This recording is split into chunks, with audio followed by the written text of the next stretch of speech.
Okay, everyone. So, hello, welcome back to Master the Codes. And this is the second part of the graph series tutorial, which is a beginner to advanced playlist for students or for interviewees who want to learn graphs or who want to get their hands-on experience, or for those who want to dive deeper into the graphs data structure.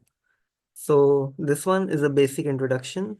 Today we are going to implement about how what are the four basic operations of create, add, search, and delete in graph, and how we can do that in Java. So here is the basic class which I created, termed as the basic graph. This is the main function from which the compilation and execution of the code will begin. The scanner class in Java is used for taking inputs from the user. So that is for the user input. Now, in the previous video, as I have stated, we needed a map and a list of integers to store the nodes or the data in the graph. That is, the key will store the node number or the unique integer value, and the list of integer would be the list of neighboring nodes, which would be again of the same type as the key, that is integer. So list of integer and integer. And here is the name of the graph that I created. Now here is the create operation. As per for this, if you doesn't know why we need a map and a list, please go check out the previous video. I've given the link in the description down below, and you can currently see the tag as well in the top right corner. From there you can access it. Now coming to the first operation, that is create. Now if you are creating a graph in Python, you need not need to use this particular operation, because Python automatically assigns a list to the map if you are using it. But if you are going into Java or JavaScript or any other programming language, for every particular key, you need to assign that new array list or instantiate or allocate memory, because it is not a user defined, rather it is not a primitive data type. It is from a collections framework, so you need to reinitialize or rather instantiate it. So that is why I have used this operation, graph.put.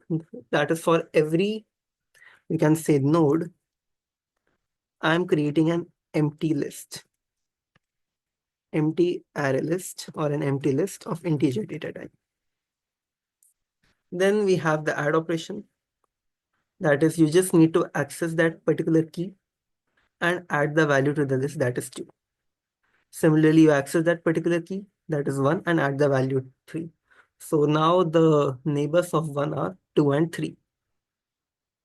Then you go for node 1, you can go for node 2, and similarly and so forth.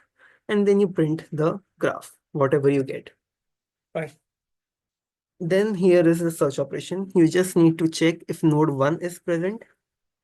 You just need to use this function. Check on the basis of key.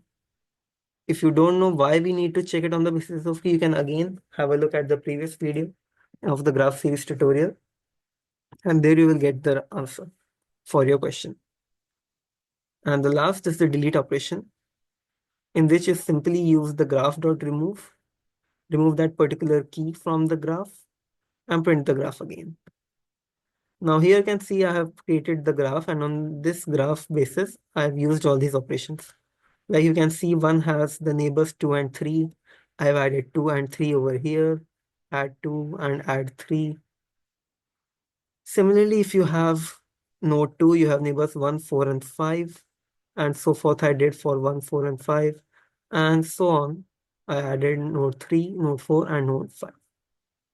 Now, if you run this particular code, that is what you would get. Node 1 has the neighbors 2 and 3. Node 2 has the neighbors of 1, 4, and 5. Let me show the graph as well. Yeah. Node 1 has neighbors 2 and 3.